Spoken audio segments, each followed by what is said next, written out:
Welcome to Washington Legal Foundation's webinar. My name is Glenn Lammi. I am Executive Director and Vice President for Legal Studies at the Foundation. For those of you not familiar with the Foundation, we are in our 47th year of free enterprise advocacy, education, and communication. We are involved in a pretty wide range of issues that affect the conduct of free enterprise and the regulation of free enterprise in America. We file amicus briefs in federal and state courts. We file regulatory comments at the federal and state level. We also publish and have a blog on a pretty wide range of issues. Our website is wlf.org. If you'd like to spend some time on there to get to know a little bit more about us, we would definitely welcome that. The use of artificial intelligence, and in particular generative artificial intelligence, and the conduct of business has grown exponentially faster than anyone could imagine, and certainly too fast for most legislators and regulators to keep up. But of course, they're trying. As our speaker today will note, AI excels at finding connections imperceptible to the naked eye. Businesses draw upon that feature of generative AI to help them analyze data and make decisions. This webinar will examine insurers' use of AI and state and federal regulators' efforts to set rules for the technology's use as a sort of case study and ask whether attendant developments are a bellwether for other industries.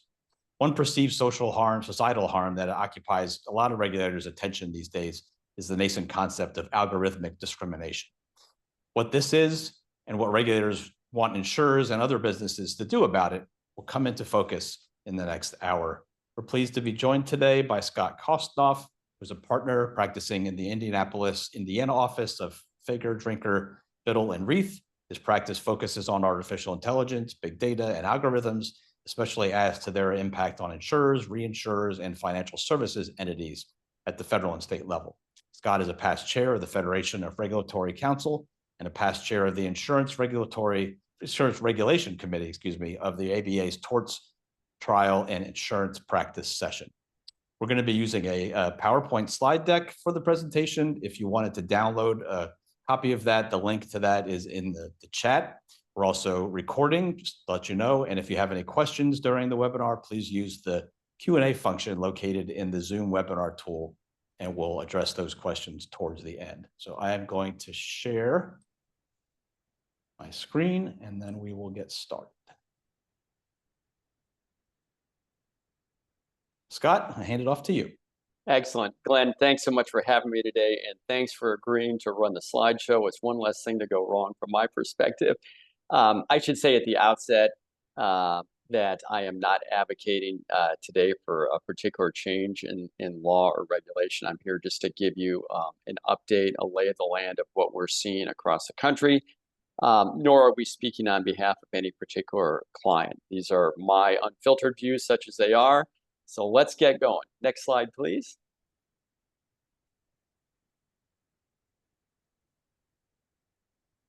Just a level set. When we're talking about AI, we are talking about a machine-based system that can, for a given set of human objectives, generate outputs of the sort spelled out on the slide. Typically, although not always, when one talks about AI, you're thinking about something that can perform functions normally associated with human intelligence, such as reasoning, learning, and self-improvement.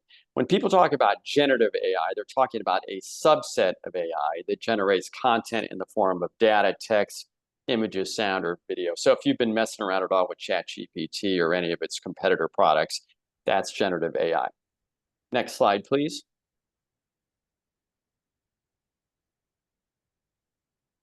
The data that fuels AI can come from just about anywhere. It can come from social media, trackers, and telematics devices in your car and elsewhere, your purchasing history and credit information. Just about anything that you can imagine collecting is being collected and is being used to predict outcomes that researchers care about.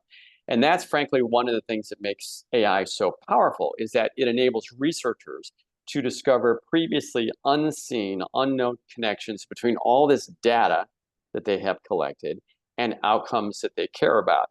I was just reading today a good article in the New York Times about pharmaceutical research and how AI is really changing the landscape in terms of coming up with new potential drugs to cure dread diseases. And that's, I think, going to be one of the real bright spots for AI in the coming years. But by no means is AI's power limited to medical research. Most large employers in this country are using AI in the HR context to sift through resumes.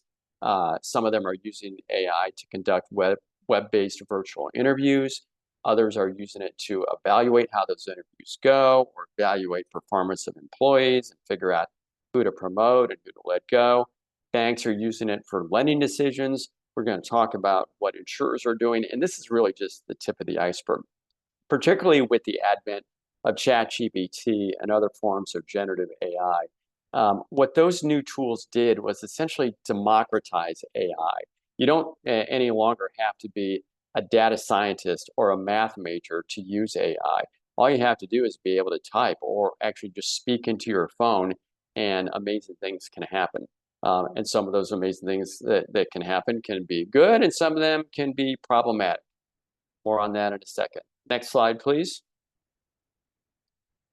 Why are insurers investing in AI? Well, this is the usual list of suspects. AI, at least in theory, can facilitate better, stronger, and faster marketing and customer service and customer engagement. A number of insurers are using it for underwriting, rating. Some are using it for claims decisions, particularly in the healthcare context with health insurers are using it for utilization management. A lot of insurers that we know are working using AI for fraud detection. And then when it comes to generative AI, it can, at least in theory, improve operational efficiencies across the enterprise in a way that will enable individuals to focus on higher value, more productive activities. Next slide, please. As with any new form of technology, it's not all upside. There are certain downsides that have been identified. And this slide lays out the usual suspects when it comes to concerns about AI. Regulators, policymakers, consumer advocates, and even a lot of folks in the tech industry have expressed concern about AI's accuracy, validity, and reliability, because no matter how powerful and accurate your model is, it's not going to be right all the time. Some of the times it's going to be wildly wrong. There are concerns about algorithmic discrimination, and we'll get into that in a minute. There are concerns about a lack of transparency and the related concept of explainability. It's often the case that the more powerful and complex the model, the harder it is to explain how it got from A to B. And a lot of times humans like to know how and why important decisions that impact our lives are being made. And when the model is difficult to unravel in that way, at least in the minds of some folks, that's problematic. There are concerns, natural concerns, I think, about privacy, because when you are amassing all of this information to make predictions about outcomes that we care about, some of that information may well be sensitive. And so there are understandable concerns about, do we have the rights to collect the information that we're collecting?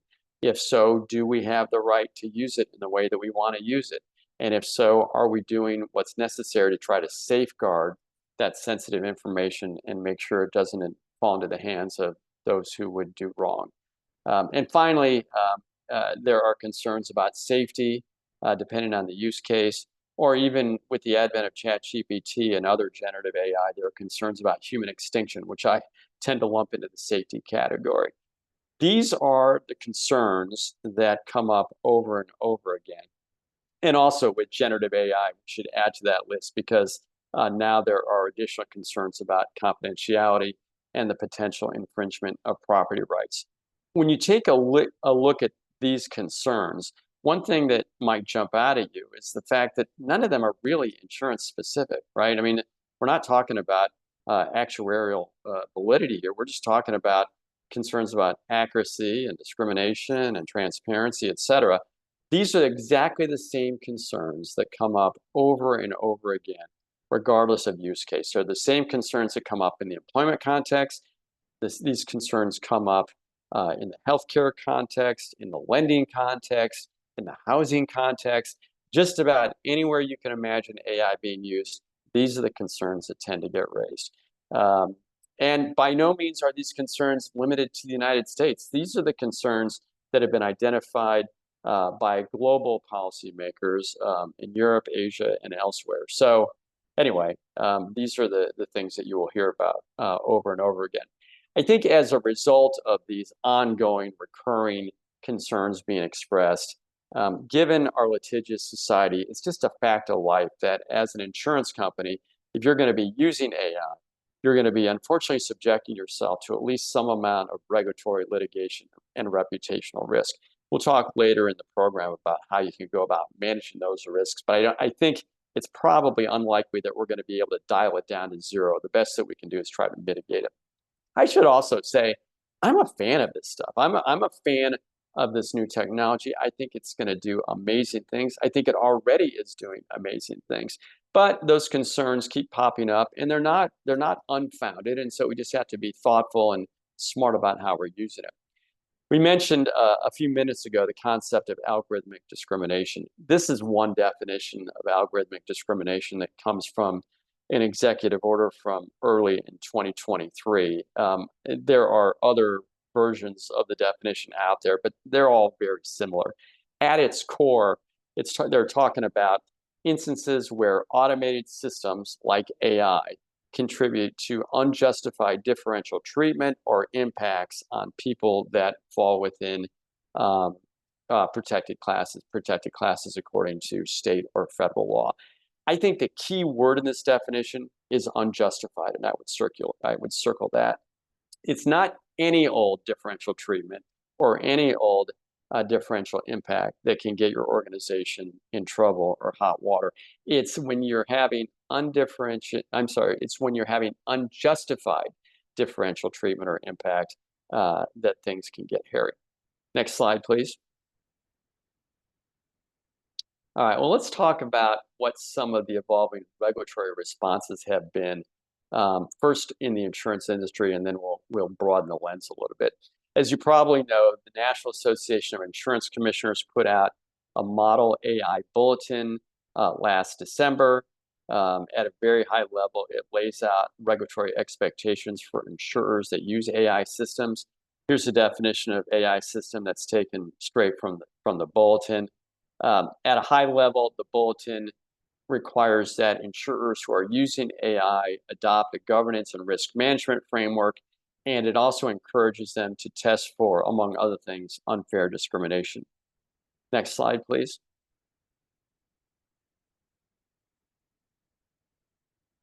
The bulletin focuses on decisions and impact and actions that impact consumers. So if you're an insurance company and you're using AI in a way that doesn't impact consumers, then at least theoretically, the bulletin ought not to be applicable to what you're doing. But I would encourage you to think broadly about that whole notion of what impacts consumers. I don't think it needs to be impacting consumers in a direct way in order for insurance regulators to be concerned. The bulletin also reminds insurers that the decisions that insurers make may not be inaccurate or arbitrary or capricious or unfairly discriminatory. Interestingly, and I think probably understandably, the bulletin does not define the term unfair or discriminatory. There are, of course, definitions of unfair discrimination that have been baked into existing state law, but there may be differences in the way the states apply that concept, or there may be differences in the future. So we're just going to have to keep an eye on that. I think there is a good reason why they didn't try to define unfair discrimination in the bulletin. Frankly, it can be a very divisive concept, and the drafters of the bulletin probably figured out correctly that if they tried to be overly precise in how they were using that term, there was no way they were going to be able to hold their coalition together and get this bulletin passed. It did pass, as we said, unanimously back in December, and now it moves to the stage where individual states decide yes or no whether they want to adopt it. The bulletin also encourages insurers that are using AI to take what's called a risk-based approach to governance, meaning the governance and the risk management framework that you put in place is supposed to be proportionate to your use cases and to the potential harm that's been identified. The bulletin does not prescribe specific practices that insurers are supposed to adopt, But it does say, look, you need to think about consumer outcomes that are adverse, and you need to think about potential harm, and then you need to put in place a management framework that addresses those concerns. There are annual reporting requirements that are baked into the bulletin. They piggybacked off the corporate governance annual disclosure requirements, so keep an eye on those. Next slide, please. So as of now, I believe the number is 12 or 13 states that have adopted the NEIC bulletin, with more on the way. There will be some who do not adopt it because they don't see AI as a significant policy issue for them to wade into it. Other states may choose not to adopt it because they want to do something more aggressive. So we're just going to have to see how this plays out. But already with the adoption of the bulletin by more than a handful of states, I think it's fair to say that the bulletin has changed the insurance regulatory landscape, and it will continue to do so. One of the states, one more thing on this slide, there is more action to come from the NEIC with respect to AI. There is a new task force that's been set up. It's headed up by Commissioner Conway out of Colorado, and they're looking at third-party vendors. It's not clear just what the goal is, because right now insurance regulators don't have jurisdiction over third-party vendors, although ultimately perhaps they will try to stretch the limits of their jurisdiction. That would require legislation. They wouldn't be able to do it simply by proclamation, but we may be headed in that direction. Next slide, please. So Colorado is one of the states that will not adopt the NEIC bulletin because it's already done and it's doing its own thing. In 2021, Colorado enacted legislation, first of its kind, that focuses on insurers' use of what's called external consumer data and information sources.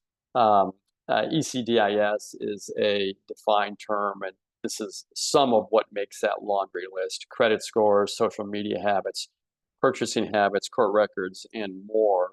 I think it's fair to say that the definition continues to evolve a little bit, in part through the rulemaking process. After the law was passed in 2021, the Colorado Division embarked on a series of stakeholder sessions, and last fall adopted a regulation for life insurers that are using ECDIS. And the regulation requires that they adopt a risk-based governance and risk management framework to determine whether their use of ECDIS could result in unfair discrimination. This is applicable to life insurers only, and it's limited to individual life insurers. It doesn't apply in the group context, and it does not apply to the annuity line either. There's a draft regulation that's been out for some time that would require life insurers to test for unfair discrimination, as has been defined uniquely in Colorado law. That was not well received by the industry, and the ACLI has been hard at work to come up with an alternative way of testing for unfair discrimination. There was actually another stakeholder session held by Colorado yesterday where the ACLI presented on its proposed alternative. So more to come on that front. Next slide, please. The Colorado approach and the NEIC bulletin actually have a lot common, but there are some important differences. Obviously, the Colorado focuses on ECDIS and doesn't even mention AI or AI systems, while the NEIC bulletin is focused on AI systems and doesn't really mention ECDIS. Having said that, when you take a look at the two documents side by side, I think it's fair to say that if you put in place a governance and risk management framework that satisfies Colorado, it's going to go a long way towards satisfying the NEIC bulletin. Other differences are that in Colorado, they've taken a decidedly prescriptive approach in terms of telling insurers what they must do, while the NEIC bulletin ostensibly at least takes a non-prescriptive approach and lays out a bunch of suggested actions that insurers may take. Only time will tell how much flexibility regulators that adopt the bulletin actually decide to allow insurers. Some may take a hard line and basically view the bulletin as almost a cookbook or a recipe. Others may read it as intended and afford insurers greater flexibility, but again, time will tell. The third, I think, notable difference between the Colorado approach and what the NAIC has done relates to unfair discrimination. Colorado adopted a definition of unfair discrimination that's different from anything that we've seen before. And as we said, the NAIC decided not to define the term. In addition to focusing on life insurance, Colorado also has work streams in process right now for private passenger auto insurance and for health insurance. So more to come on those fronts. Next slide, please. New York is another state that appears very unlikely to adopt the NAIC bulletin. That's because earlier in the year, they put out a proposed circular letter regarding the use of both AI systems and ECDIS in underwriting and pricing. So interesting, right? Colorado focuses on ECDIS exclusively. The NAIC focuses only on AI systems. New York sort of mushed them all together, and they're trying to handle both concepts in a single document. In many ways, what New York put out in its proposal draws heavily on both the NAIC bulletin and the Colorado governance reg for life insurers, but it does include elements that are not found in either of those two documents, and some of the New York specific concepts are spelled out on this slide. We're going to have to wait and see what the final version of the New York circular letter looks like before we can say for sure how it stacks up against Colorado and the NAIC, but it will certainly have a lot in common with both and undoubtedly some New York specific differences. Next slide, please. So everything that we've been talking about so far focuses on regulatory activity, what the insurance commissioners have done or are doing, or what the NAIC has done or is doing. But of course, the playing field is actually much broader than that. Most of the state legislatures around the country have now gone home for the summer. Many of them had AI-related bills that were under consideration. Very few passed the goal line. There was one in Utah that passed the goal line, and that deals specifically with generative AI that interacts with the public. And then more notably was the AI law passed by Colorado just a few weeks ago and signed by the governor. Next slide, please.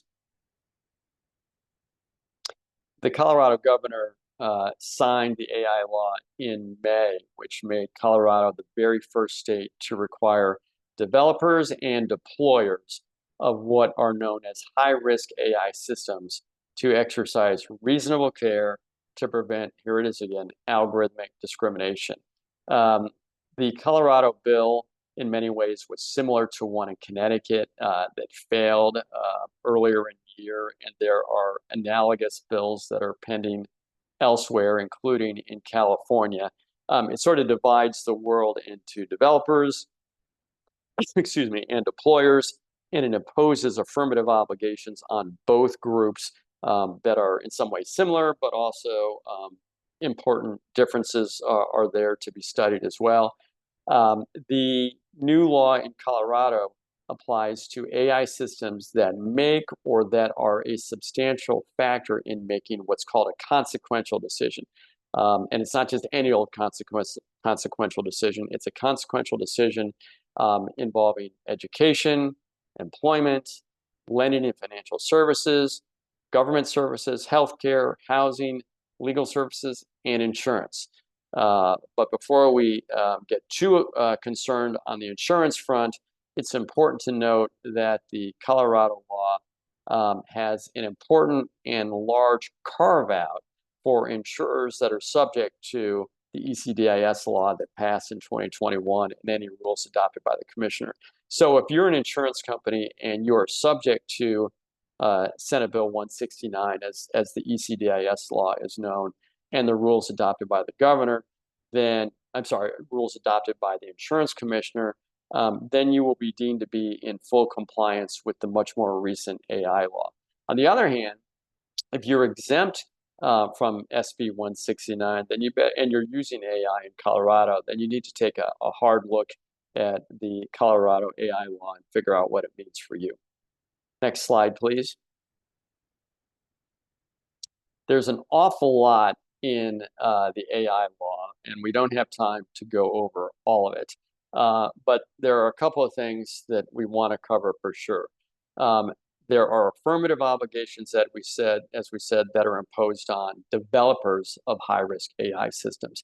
And if the developers follow the obligations, if they live up to their obligations as spelled out in the new law, then they are afforded a rebuttable presumption that they have used reasonable care to avoid algorithmic discrimination.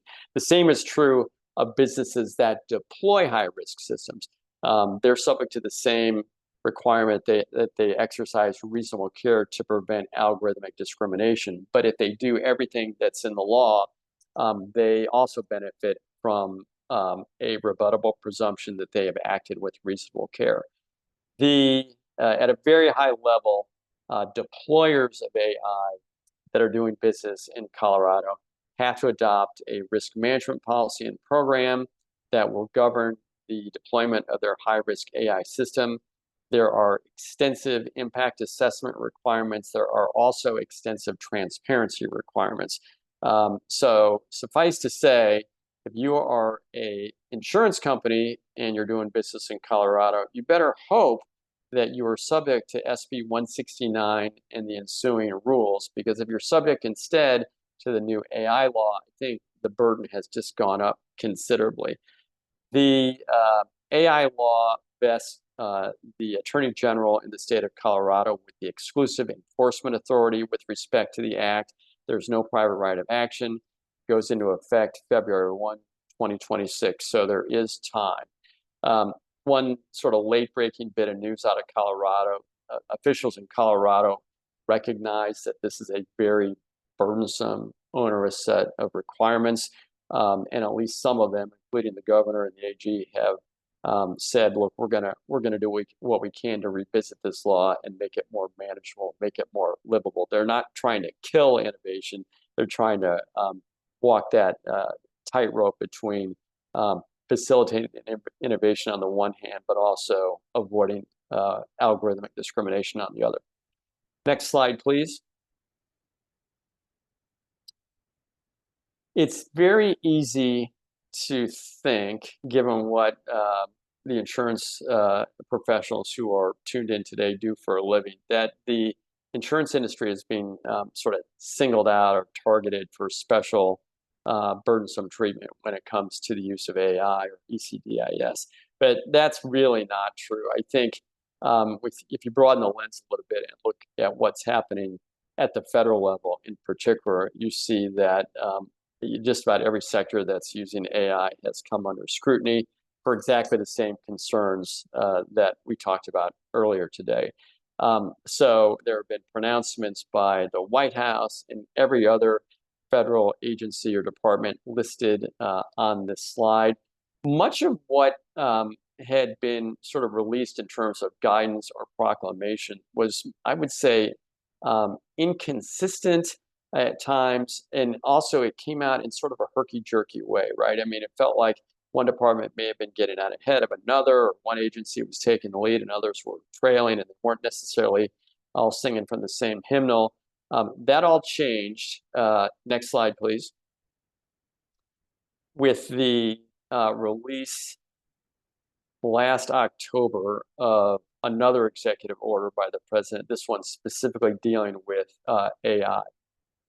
It builds upon voluntary commitments that the administration was able to extract from AI companies. It also builds upon what was called the Blueprint for an AI Bill of Rights, which came out the year before, and something put out by NIST, the National Institute of Standards and Technology, called the AI Risk Management Framework. So it builds on those things, and it calls for a coordinated approach across all federal departments and agencies. And it establishes these 8 guiding principles and priorities that are set out on this page. And the idea here is that from October 30th, 2023 forward, everything that we're going to be seeing and hearing from the federal government is going to be coordinated and consistent with the other messages that we're getting. And I think by and large, that's been true. But we're still very much in the early days of the executive order implementation. Let's go to the next slide, please. In many ways, the executive order was a series of to-do lists where it singled out one federal agency or department after another and said, here are your assignments in the coming days. And there were a series of deadlines, the 150 day, the 280th day, or whatever. You can almost hear the federal agencies scrambling to meet their deadlines as each new one approaches. The impact on the insurance industry is a little less obvious than it is for other sectors, simply because the insurance industry continues to be primarily regulated at the state level, and none of that has changed as a result of the executive order. But there are a few areas where we think what comes next in terms of executive order implementation may well impact insurers. First, insurers that are doing business with the federal government may be expected to adopt AI governance and risk management practices that are consistent with those implemented by the federal agencies. Federal agencies are already going to be subject, thanks to an OMB memo that came out a couple of months ago, they're going to be subject to a very high bar that they have to meet in terms of risk management and governance for their own use of AI. And so if you're doing business with the federal government, I think it's very easy to expect that you're going to have to live up to the same sort of standards that the feds are holding themselves to. There is a newly formed group called the U.S. AI Safety Institute, which is under the auspices of NIST. Among many of their to-do items is the task of developing ways to identify and mitigate algorithmic discrimination. I do not think it's far-fetched that when the Safety Institute comes up with these means of identifying and mitigating algorithmic discrimination, at least some of those proposed tests are going to get picked up by regulators across the country, not just the federal level. And it's conceivable that one or more states will follow suit as well. Insurers that are using AI in employment context will undoubtedly be required to comply with guidance that has already come out of the EEOC, with more on the way. Next slide, please. A few items of note in the post-EEO world. So, as I said, every time a new deadline rolls around, there's a flurry of activity and proclamations coming out of different agencies. But there are a few here that you may want to note. First, really interesting guidance from Housing and Urban Development on digital advertising. It addresses the application of the Fair Housing Act to digital advertising of housing, credit, and other real estate-related transactions like homeowners insurance. Even though it's focused specifically in the housing area and it's focused on the Fair Housing Act, I think it does a really nice job of explaining how advertising through digital platforms can result in unintentional discrimination, and it includes a few recommendations for mitigating that possibility. So if your organization is advertising through social media platforms, and it probably is, it may be worth your time to take a look at the HUD guidance, even though strictly speaking, it may not apply to what you're doing. HHS put out a rule on patient care decision support tools, which would include the use of AI. If you are a covered entity, be it a provider or a health insurer, and you're using these patient care decision support tools, you're going to need to take affirmative steps to identify and then mitigate the potential for discrimination. And then NIST is, they remain hard at work in this AI space. They put out draft guidance that addresses generative AI risks and mitigation, the reduction of threats to the data that's used to train AI systems, and the development of global AI standards. NIST really occupies, I think, a very, very important role in the evolving AI universe. I think in part because they're the trusted sort of truth teller at the federal level. They're nonpartisan, and they get things done, right? And so when you take a look at who has the longest list of to-do items under the executive order, it's probably NIST, just because, when you give them an assignment, you can bank on the fact that it's going to get done.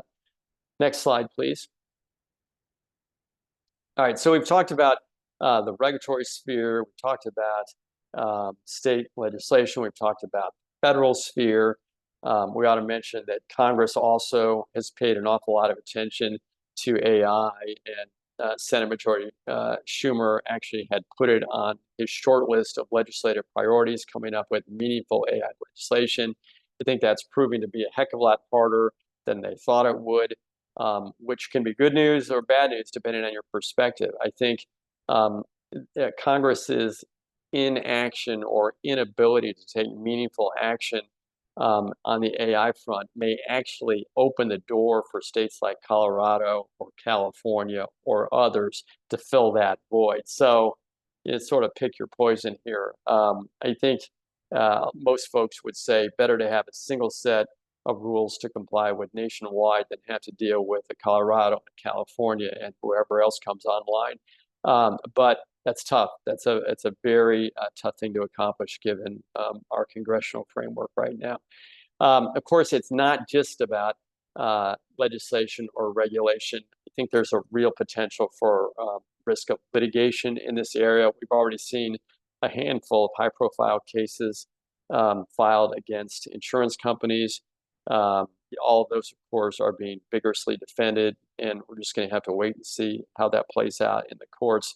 But I think it's fair to say that the plaintiffs' bar smells blood in the water, and they see the use of AI by insurers as sort of a fertile field, and much of their litigation or their accusations or allegations focus on inaccuracies, but some of it also is going to focus on discrimination as well. So my guess is there will be more to come on that, unfortunately, but we're just going to have to stay tuned and see what the courts decide. Next slide, please. All right, so as we said at the outset, if you're an insurance company and you're using AI, for better or for worse, mainly for worse, you're going to be subjecting yourselves unintentionally to a certain amount of regulatory litigation and reputational risk. So what's the answer, right? I mean, I would not say the answer is don't use AI. I think the competitive pressures for insurers and others to invest heavily in new technology are great and possibly unavoidable. But if you're going to be using AI, I think it's incumbent to do so smartly and to think not only about what could go well, but what could go wrong and what you can do to try to avoid some of those harms. So at a minimum, I think if you're going to be using AI, you need to stay on top of the evolving regulatory expectations coming from your regulators. You need to pay attention to the litigation that has already been filed. And you need to pay attention to what's getting reported in the media, because when you worry about reputational harm, and I worry as much about that as I do litigation or regulatory action, paying attention to what gets reported on the front page is, it's important. In addition to staying on top of all those developments, you need to implement a risk management framework that takes all those developments into account. And then also, I would say, at least ought to consider testing for algorithmic discrimination, even if it's not legally required. Some states are going to require it, or at least Colorado will. I think New York will. Other states will be silent, but it's at least something to put on your to be considered list. Next slide, please. I think it's important, given the evolving nature of the regulation and legislation, to just be honest and say, look, it's going to be a long time before we get the sort of concrete, actionable guidance that we would like to get from regulators or legislators or anyone else for that matter. The technology is going to continue to evolve. The regulatory expectations are going to continue to evolve, and this is going to be very much a fluid situation for a while. So I think that the best that we can do right now is to have a good story to tell. And by that, I mean a story that credibly demonstrates to our regulators, to a judge in the worst case scenario, to the New York Times if they come calling, and they probably will, that our organization appreciates the concerns associated with AI. We're taking those concerns seriously, and we're acting with reasonable care to try to identify, manage, and mitigate the risk of negative outcomes. If we can put together that kind of good story, then frankly, I think we ought to have a party and maybe even a parade, because we're not going to be able to do much better than that. Next slide, please. So if you were thinking about putting together a risk management framework right now, and you're in the insurance world, here are the places that you would look for guidance. First, you would look to the NIST AI risk management framework and the accompanying playbook that came out on the same day. At a very high level, the playbook lays out suggested actions and encourages organizations to decide which ones make the most sense for them. It's not prescriptive. It's sort of a cafeteria plan. You pick what makes the most sense for you. The NIST risk management framework got an awful lot of love and got a big boost from the executive order. And I think that's going to continue to be sort of the gold standard, at least for now, in terms of AI risk management. Another place to look, of course, is the Colorado Division of Insurance Governance Regulation. Even if you're not a life insurance company, taking a look at the governance regulation, I think is a smart place to start. Basically, what the division did was take some of the suggestions from the NIST risk management framework and mandate them, right? They basically took things that were optional, and now they're making them mandatory. Obviously, another place to look is the NEIC Model Bulletin, which takes a non-prescriptive approach, but as we said, has significant overlap with what Colorado has done. And then, of course, especially if you're doing business in New York, you got to take a look at what's in the proposed and then eventually the final circular, which builds on both Colorado and the NEIC. Next slide, please.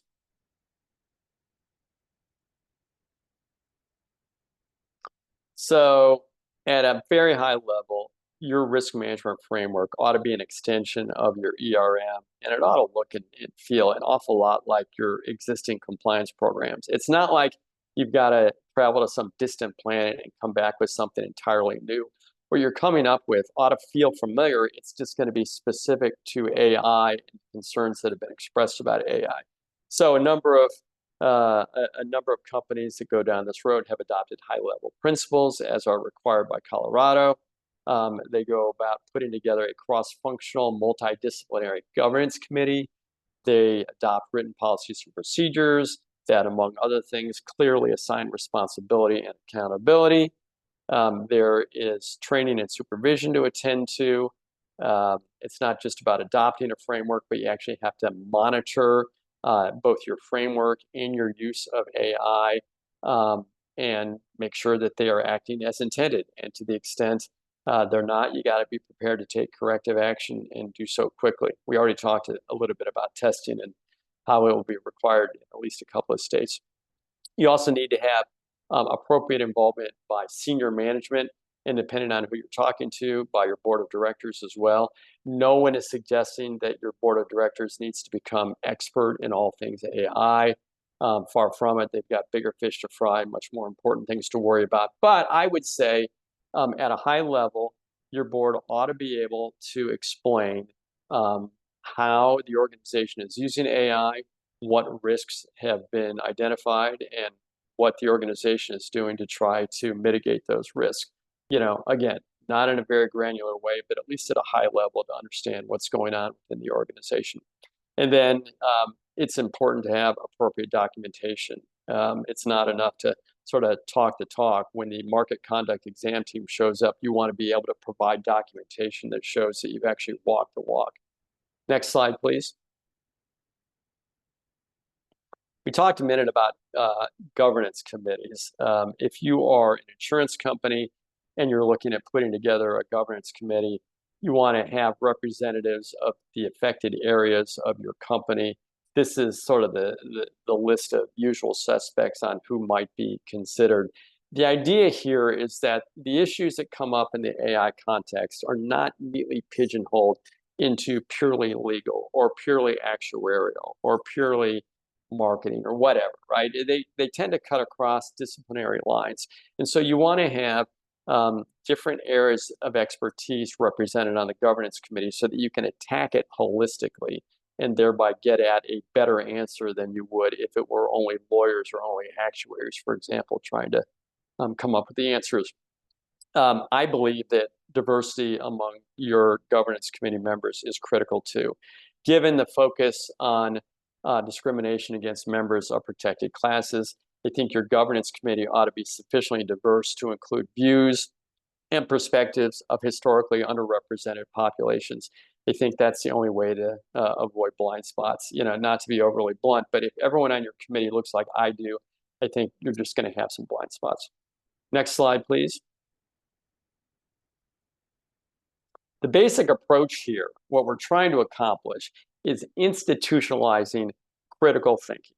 Rather than simply purchasing a new AI model because it's shiny and new and promises great things, or frankly, developing an AI model internally because we're focused exclusively on the upside, we need to also think about what could go wrong. And that starts with creating and maintaining an inventory of all the AI systems that are being used or developed by your company. And you ought to toss in external data sources too, because that's going to be required in Colorado and likely New York. And for every item that makes your inventory, you need to understand the objective of each and how it's going to be used. And then after we've understood what's on the list and how we're going to use it and what we're trying to accomplish, we have to think cleverly, creatively about what potential risk could come about our use of the AI system or our use of the external potential data source. And for each risk that we've identified, we need to think about how bad could it be, how likely is it to occur, who would likely be the folks that are harmed by it, and then we identify appropriate safeguards, which may include having humans in the loop. And hopefully we're able to come up with guardrails or safeguards that mitigate the potential for bad things happening or happening in too significant of a way. You sort of have to know going in. Mistakes are going to be made. Bad things are going to happen. That's just the nature of this stuff. But if we're thoughtful and we put in place sufficient guardrails and we monitor how we're using the tools and how our policies and procedures are playing out, the hope is that we catch bad things early on before they mushroom out of control. And if we can do that, then again, I think we ought to say job well done. Next slide, please. A word about third-party vendors. The insurance regulators understand that most of the insurance companies they regulate don't have the bandwidth or the wherewithal to be able to develop these tools themselves. And so instead, they're going out and purchasing models from third-party vendors, or they're getting their data from third-party data brokers. The insurance regulators understand, too, that to the extent the tools or the data are problematic, the problems can arise at the vendor stage and not necessarily at the insurer stage. But the challenge for the regulators is regulators don't have jurisdiction over those third-party vendors. So what they're essentially doing is saying to the insurance companies, the buck has to stop with you. If you want to purchase models or data from a third-party vendor, you sort of have to police these vendors because we can't do it. And we're going to be looking to you to make sure that you perform appropriate due diligence, that you have in place appropriate contractual safeguards, and that you engage in monitoring and possibly testing to make sure that what you're buying is working as intended. Next slide, please. All right, a few closing thoughts, and then we should have some time for questions. Remember, if you're going down the risk management road, that your risk management efforts ought to be proportionate to the potential harm and its likelihood of occurring. We don't have unlimited time. We don't have unlimited resources. We can't boil the ocean. We got to focus on the big ticket items, okay? We also need to make sure that our risk management framework covers every stage of the AI lifecycle, from the brainstorming and development all the way through to deployment and eventually the retirement of a particular AI model, because bad things can happen every step of the way, and we just need to be mindful of that. I wish this weren't true. I really wish this weren't true, but there really is no one-size-fits-all approach to risk management. You've got to come up with something that makes sense for your organization, given the way that you've structured yourselves, given the way that you're using AI, given risk appetite, given your constituents and where you're doing business. What works for company A may not work so well for company B. There are absolutely commonalities and components that everybody ought to be considering or adopting. Unfortunately, there's just not going to be a silver bullet that works for everybody. This is also bad news, I think, but understandable.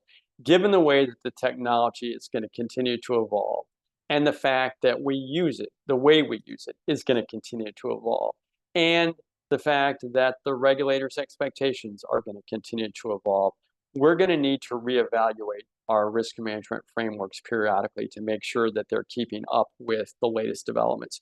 What looks and sounds like a good story today may not sound like such a great story a year from now, or even sooner if the world changes.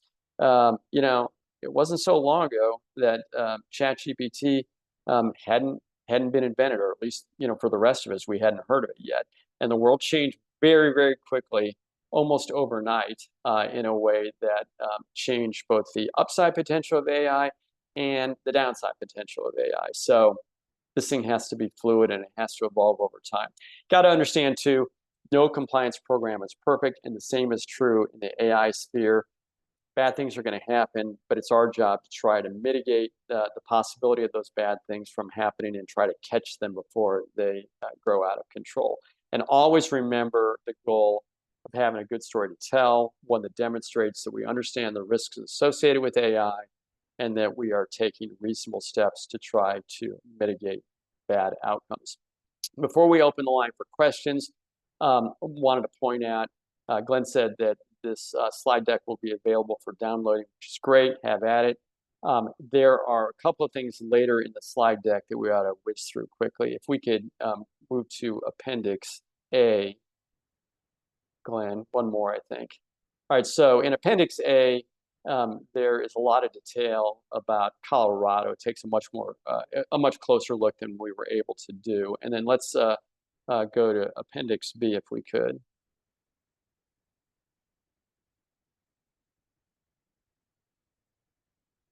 Here we go. So Appendix B is essentially a syllabus, hyperlinked items that you may want to take a look at for further reading and viewing. So all of the state level, or at least most of the state level developments that we talked about today, and all the federal developments that we talked about today, and many more that we didn't talk about, are captured in that syllabus. So use it as you see fit. At the end, there are some international authorities as well, and even some movies you might want to take a look at. All right. That's all I got in terms of prepared remarks. Glenn, if you have any questions, I'd be happy to do my best to answer them. That's great. Thanks for those. First of all, I want to apologize. Somehow the chat got disabled. I don't know if that was a setting issue from our side at the beginning, but everyone who has joined us and those that weren't able to join us but did register, I'll make sure that I send out to you the link to the PowerPoints when I do that after the fact. So we got a couple of questions. First one is, what kind of litigation might insurance companies expect related to AI in the future as usage increases? Yeah, it's a really good question, right? And so I would focus on the use of AI that's going to have the greatest impact on consumers, because that's where the plaintiffs' lawyers are going to look. So if we're using AI to price our products, expect there to be potential litigation there. If we're using it to review claims, or in the health insurance context to deny coverage of proposed treatment that has been recommended by doctors, obviously that's fertile field for litigation. To the extent we're using it for fraud detection, I think, you know, there have been enough concerns raised about AI in that context that's another good way to get in hot water. Again, this is not to suggest that we shouldn't be using AI in those contexts, but we've already seen litigation arise, and we'll probably see more. So I have a question. You talked about the exemption for insurers in the Colorado law that relate to the Colorado rule and the previous Colorado law. Right now, the regulation only applies to life insurers. Does that mean that the the until other insurers are covered, the exemption only applies to life insurers? Yeah, that's a really good question, Glenn. Because the way the Colorado legislation was enacted, SB 169, it really didn't have any teeth until the commissioner adopted a rule. So, for example, if you are in the private passenger auto market right now, you really don't have to worry about what's in the Colorado legislation. What you need to be focused on is the rulemaking that implements it. And until the commissioner does his thing and adopts a rule, you're arguably sort of in that never never land, and you might have to worry about whether the new AI statute applies to you. Hopefully that's not going to be a concern, because the AI statute doesn't take effect until early 2026, which gives the commissioner plenty of time to finalize whatever he's going to do in the private passenger market. On the other hand, if you're in, if let's say you are in a line of business that isn't going to be covered by any rule, that may be of greater concern. You might, if you're using AI and you are not subject to the Colorado law or any rule, I think you need to take a hard look at what's in the AI statute. So there's also exemptions for banking entities that comply with Yeah, federal or state rules. Are there any rules out there or guidances out there in any other state or at the federal level that are more restrictive than Colorado at this point? that's a good question. Colorado is pretty darn restrictive. Um, if there is anything, I don't know of it. I mean, it's in some ways it's sort of akin to what the EU did with their AI Act. The EU is nearly complete with its adoption of the AI Act, which sort of stratifies AI risk cases according to high, medium, low. And in Colorado, they're focused only on what they deem to be high risk. But man, when you take a look at the affirmative obligations that are imposed on both deployers and developers, it'll make your head spin in a way that it sort of makes you wonder, how is it going to be sustainable? Now, I had the same reaction, for what it's worth, when I read the Office of Management and Budget memo that spelled out what all the federal agencies are going to be required to do before they can use AI. And I suppose if you held up the Colorado legislation and compared it to what OMB is requiring the feds to do, there's probably an awful lot of similarity. They're both very onerous. So one of the things that's always kind of puzzled me about this concept of algorithmic discrimination and testing for it is insurers don't ask their insureds or their applicants what their race is. So how are they supposed to test whether or not they're unintentionally discriminating against a given race or ethnicity or those sort of things? How much does that complicate the ability to effectively test for that? And are the regulators going to take that into consideration? Because you end up almost discriminating if, like, forcing insurers to ask about those kind of questions where it's not in their best interest to do so under other laws. Yeah, yeah, it's a tough issue. It really is. Colorado has essentially adopted something called the BIFSG method, that is a way of inferring race based on somebody's first and last name and their address. Uh, uh, Colorado didn't come up with it. This was something that was initially adopted in a prior form, or developed in a prior form, by the RAND Corporation. And in ACLI's alternative proposal that they presented on yesterday, they expanded the Colorado approach to include BIFSG, BISG, which is an earlier version. And ACLI wanted to implement some latitude, so that if an insurance company or insurance companies came up with a better way, a more accurate way of inferring race than the BIFSG method, they could use it, I think, with Colorado's approval. Not sure how that's going to play, but that's the ACLI approach. When the letter that New York has put out for public comment is finalized, is that going to have the force of law, or is that a guidance that insurance companies should comply with, but there's no enforcement mechanism attached to it? Yeah, that's a good question, and I'd want to pull in one of my New York licensed colleagues to weigh in on that. But let's put it this way: I would be very reluctant to assume that New York isn't going to try to enforce whatever it puts out. Right? It may be that they seek to enforce it, and then you can litigate with the New York Department over whether they actually had the authority to adopt the circular that comes out. But I think we should take them at their word, and whatever they put out, they probably mean.